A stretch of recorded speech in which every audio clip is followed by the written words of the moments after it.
Hey everyone, the question is, what's the difference between repression and identification? I don't want to make that an intellectual thing. For me, I didn't even try to answer that question with my mind. If somebody would have asked me that years ago, I would have said, mm-mm, that's not my experience. But it is my experience now. It's my direct experience now, what that is. For me, it is that identification is I am something. And repression is I am something, but I can't feel or express that. That's the simplest way of saying it. So identification is I am this, and repression is I am this, but I can't feel or express it. It's not safe. I have to survive by not doing that, saying that, feeling that. But I'm identified with it. That's the thing to remember. Okay, so what do I mean by that? I was surprised to find out that when I went into my chronic pain, it wasn't just pain. Now, when I would feel into it, this is where the map is so helpful. And you know I'm going to utilize this map all the time. So when I would feel into the pain, first dimension style, meaning just rest and allow it, feel into it, no prompting, I would not hear much of anything really. A few thoughts come up. But when I started to prompt things up skillfully to get to that programming that was holding back the anger, a lot of programming was there holding back anger, right? I've said this before, but what I didn't see, or I didn't know until I went into the pain and discovered that unconscious repression programming, is basically it was just this programming and a lot of energy that was saying, I'm angry, I'm angry, I'm angry, I'm angry, I'm angry, I'm angry, like raging angry at the bullies. But but then as soon as I would come out of the pain, I'd be like, no, I'm not angry. What do you mean? I'm not angry. That's repression.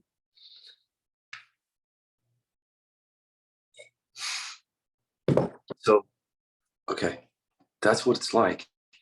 So if you haven't seen that unconscious identification around something like that, that is repression, then I have something to show you how that works with KI. Okay, so here, let's go deeper than that though, because there's more to say here. Okay, this to me is so exciting to talk about because it just makes sense finally for many of us. So at somewhere along the way, and this is a map of spiritual practice here, right? I'm not going to go over the whole map. I'm asking you guys to watch, especially watch the video that explains the map that was a day ago, a day or two before this one that says KI map introduction and overview. Definitely want to watch that first now that we have the visual map because I invited you guys to watch videos that explain the map conceptually in December. And here we're in January, early February, and I now have the visual map created by Toshi, our facilitator, and me, but he did the visual of it. So we now have the visual. Watch that video, and then you can watch these follow-up videos just based on the title, whether it's something interesting to you. I'm just further elaborating, clarifying the map and how it helps us in practice, basically. I want to remind you all then that I did a video just like a day ago. Again, look for the video that is titled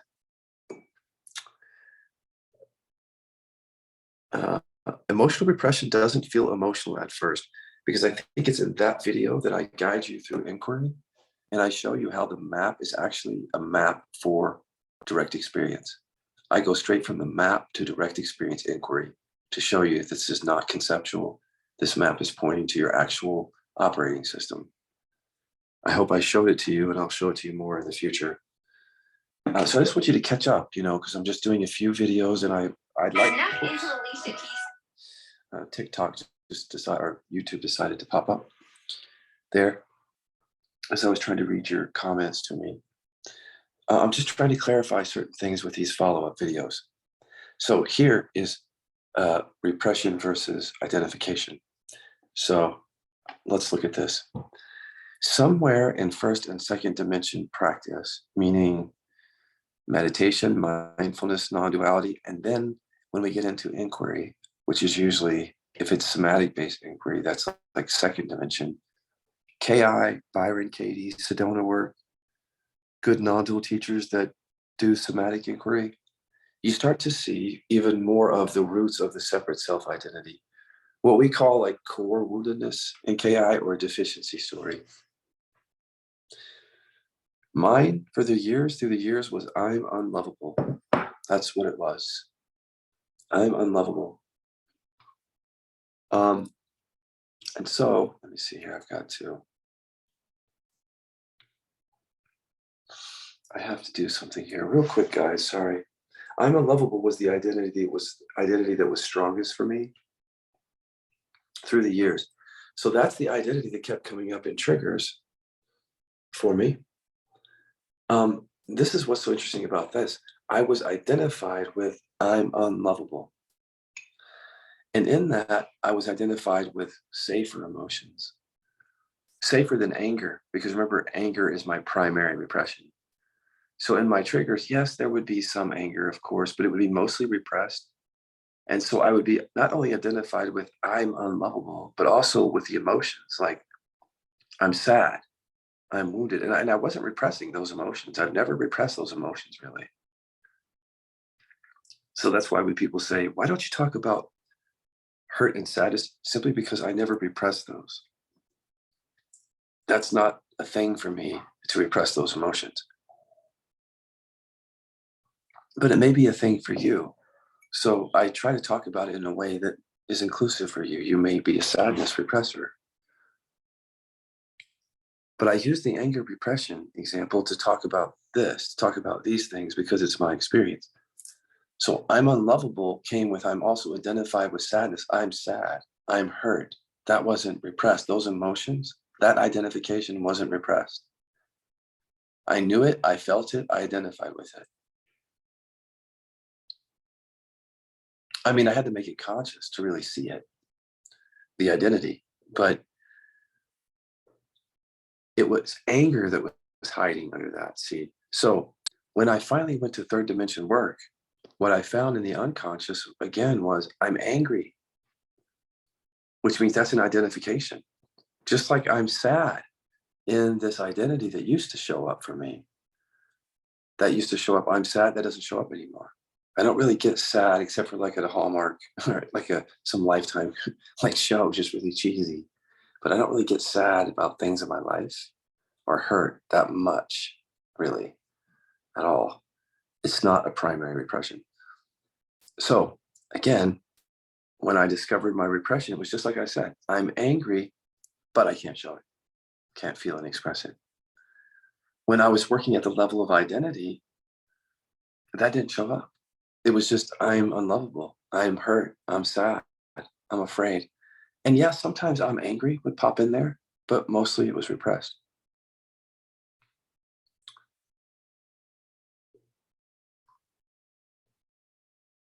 Can you see now how, or what I mean by identification and repression are different, but they have a similar quality. They both have identification in them, with them.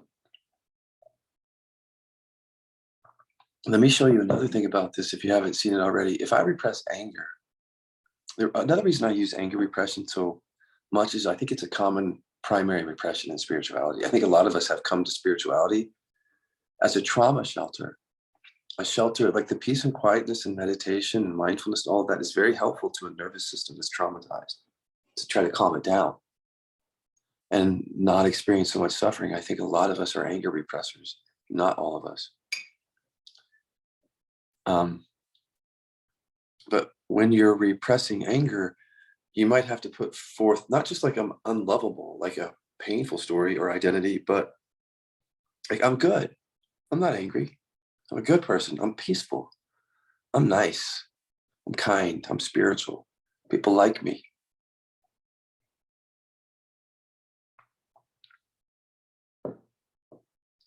So that's not really who you are. That's a product of, guess what? Also repression, repressing anger. or something else about you that is not so good that you don't think is so good about you, repressing that. See, do you see how repression is tied to identity? But repression and identity are different. I have to repress anger. I'm identified with anger at an unconscious level, repress that. And then what shows up at the more conscious level is something else, not anger, but I'm good, I'm spiritual, I'm not angry, that identity. Or if I get hurt, it's like I'm unlovable, I'm wrong, anything but anger. I can identify with hurt, identify with sadness, not going to anger. You feel that, how the repression works? We're constantly trying to stay away from anger because it's not safe. The primary repression is the thing that is scariest for us. Now, here's the other thing. When I say primary repression, let me be really clear. It's just a pointer. So it's not pointing to just one emotion that we repress or one trait. It's a series of things, or it's really just self-repression. But there are certain things about self that we're repressing, and that's creating identity. Whatever we're repressing is creating some sort of kind of false identity for us, as I just explained. So you can see what I mean by identity is the product of repression now. Does that make more sense? After hearing all that, if you didn't get it before, and it's not enough to hear it this way. I mean, it takes several hearing listens just to hear it for some people intellectually, but still it has to be grokked. You have to do the work, to experience and really see that this is how it is for us, in terms of safety, repression, trauma. And ultimately, what leads to embodied freedom, I think this is what it takes, in my view, is to avoid this massive bypassing here, coming from the need for safety. And we're just constantly trying to run and escape from something. So the word primary repression is simply pointing us to not avoid anymore some things. That's all that it is. It's a way to get us to stop looking at safe emotions all the time or going there, and safe identities that are simply safer than other things. The word primary repression is pointing to that place that you don't want to go, because that place, repression and trauma, is producing the identity, and it's producing the shadows, the chronic pain, the triggers, the mental health issues, the addiction, blah, blah, blah, blah, blah. I've said that. And the science has said that so many times. Nothing new there.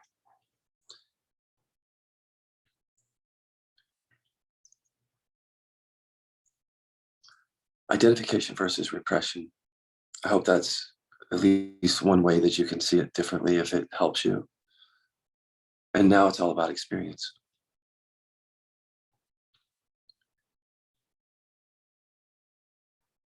Another thing, I'm just responding to nuances that people are bringing to me. Someone said, well, my primary repression is basically all emotion. Or someone said, well, isn't the primary repression fear of just being myself? Or isn't the primary repression just self-repression? My answer to all that is yes. But if we don't get specific, we're going to keep bypassing, even in KI, is my thought about this. We have to get specific with our language because we bamboozle ourselves. We hide from the primary repression in so many different ways. This map is showing it to you. We hide our repressed anger or whatever repression in shadows, in triggers, in addictions, in chronic pain, in separate self-identity, in shutdown, and non-dual bypassing. Can you feel that yet? What it is I'm saying here? So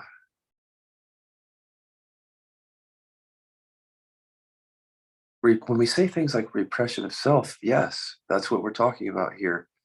There are certain identifications that we've buried, is what it is. They're just identifications. They're just buried, if you want to think of it, repression like that. So those parts of ourselves that have been buried then result in us putting forth an identity that is not really who we are, right? Self-limiting belief, deficiency story, coming from the repression. Or I'm good, I'm spiritual, whatever, coming from the repression. And by the way, people that repress hurt or sadness primarily might put on a tough exterior or happy exterior or some other kind of false mask that covers the repression. So it's not just anger repression here that we're talking about. But when we say that the primary repression is self, there's no problem with that really, except that if you become too generalized in your language, you can bamboozle yourself again. So in other words, one reason that I've got away from using presence language and awareness as much, I still use it for sure, is that it's a broad concept that can easily allow us to like hide a specific repression from us. So if I just talk about repression or presence all day, I can hide from myself that I repress anger. That's specific. That's something in presence, very specific. So there's no self. So I can't repress something that's not really there. But there are thoughts and feelings, right? There are certain thoughts and feelings that I'm identified with. And some of those I have to bury to protect myself. Think of it that way. To stay safe. But there's no self. So those aspects of what I call self that are buried, that's the repression work, making those conscious. And then those false identities start to go away, really go away then when authenticity is online. Your need for safety is not running the show in the same way when you're embodied. A presence, embodied, where you really healed this stuff.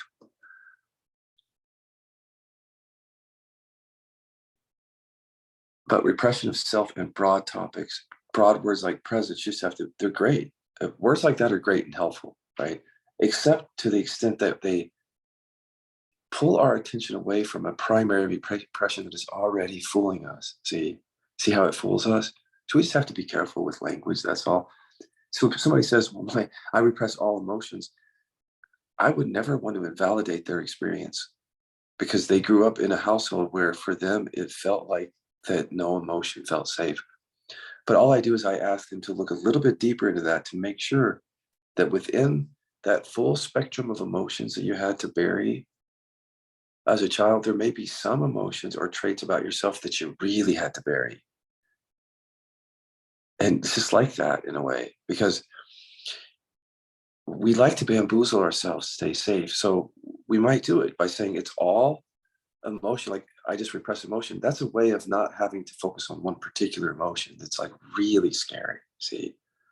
And we might just then go to all emotion, quote unquote, and stay away from that one emotion or two emotions that are really scary. So the word primary repression is just a pointer.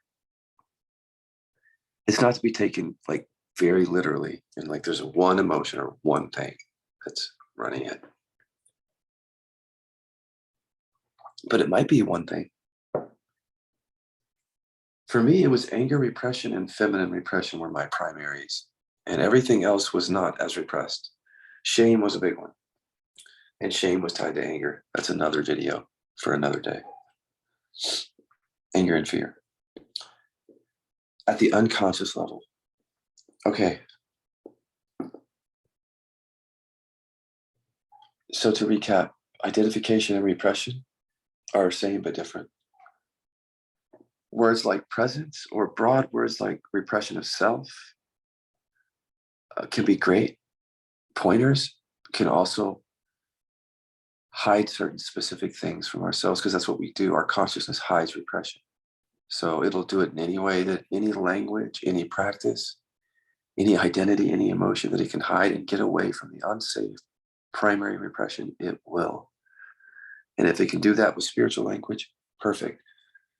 I knew that I was objecting to some of the flowery spiritual language so I hopefully stopped using some of it because I could see that it can act to bamboozle us and point us away from trauma and repression with its broad and sweeping, all-encompassing words and flowery language. It could just like almost send us into a trance where we just are not embodied. The presence just doesn't get embodied because we're too tranced out with the language, too enamored with the language. around truth or beauty or wisdom or non-dual or oneness or liberation, just too enamored with it. All this language is beautiful until we use it to avoid. And then it's not really used anymore in that way for beauty or wisdom. It's being used for self-protection.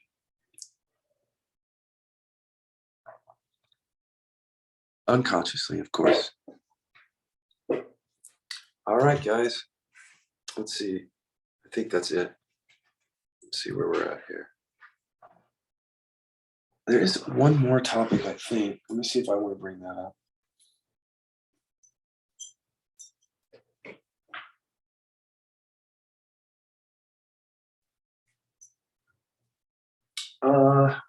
Yeah, let me formulate this just from a conversation I've had recently around this. And if I've covered this in previous videos, I apologize, guys.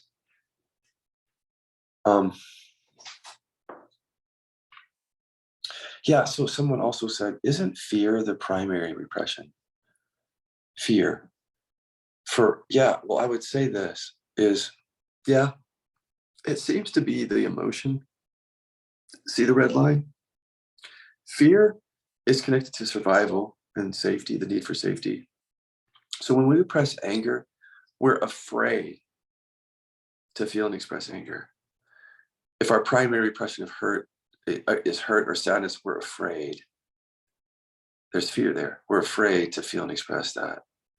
If femininity was our trauma, we repress that. We're afraid to feel and express that. Our power, we're afraid. So yeah, it underscores and runs through everything. Fear does, and the need for safety. But again, I would be careful saying it that it's your primary repression, because the word primary repression is a pointer. So what we know is that fear runs through our experience for all of us. So when you start saying individually that your primary repression is fear, maybe it could be, but you could just be commenting on how fear runs through everything for all of us. And you may be using that again to unconsciously bamboozle yourself into not going into anger or sadness repression or shame. It depends on what feels safer. And frankly, there have been some people who have discovered that it's safer to explore fear than it is shame or even anger. And they had to discover that late in the game when they tried to use fear as a primary to avoid the anger. There will be some, though, who actually have fear as a primary. So you just have to totally trust your body and probably work with a facilitator if you need help, or at least come to the members area, because this is a really tricky area right here. This is repression. And as you can see, repression and trauma are driving everything.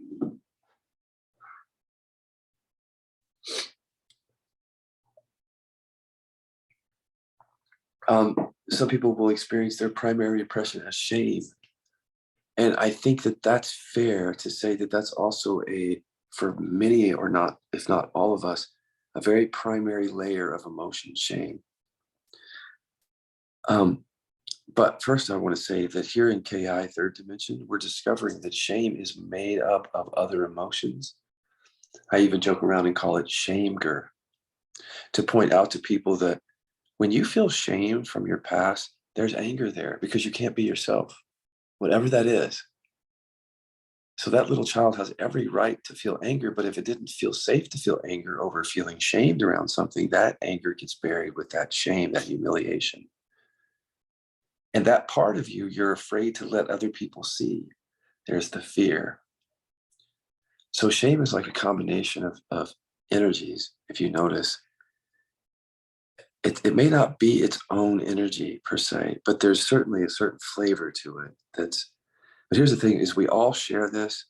And Aja even said that shame is one of the last layers on the path, on the embodiment path. The only thing that I have to say about it is shame could be a primary for you, but just be careful, again, because shame is there for all of us. Be careful that there's not some individual repression hiding for you, a sleeper repression that you. So what if a lot of the shame is anger, but you're not going to anger because anger is one of your primaries. And so you can't really unearth the shame because you're not going to anger. You see how we hide from things, you just have to be careful. And just make sure you're being so honest with yourself and so earnest with this work, because otherwise you'll just use KI to bypass like we do with everything else. And it can be done. And I think the way you do it here is just not to pay attention to the primary repression conversation is one way to really almost guarantee a bypass, I think, here. Or at least not guarantee it, but it's almost like you're inviting it, in my view, knowing what I know about this work now. Okay. I think we're close to the end, guys. Oops. Uh, but I want to make sure.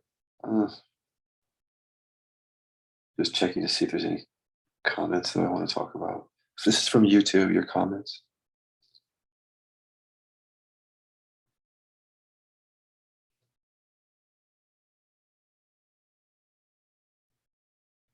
Yeah.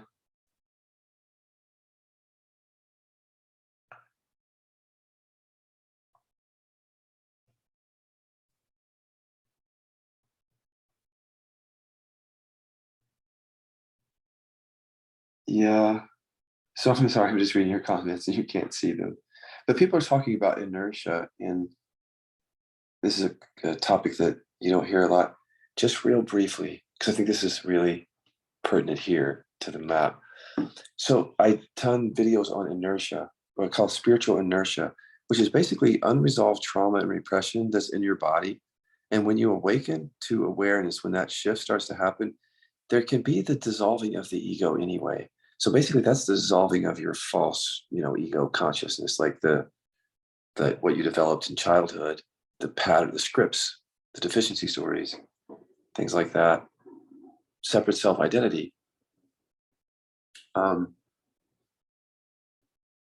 Let me pull up the question to make sure I'm answering it directly. Yeah, so inertia would be it would be like a feeling of heaviness, like I can't move. So you have the ego consciousness dissolving in the awakening, like you're seeing that that's not you, the deficiency stories.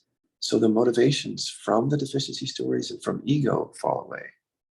So there's a certain kind of like, I don't need to move.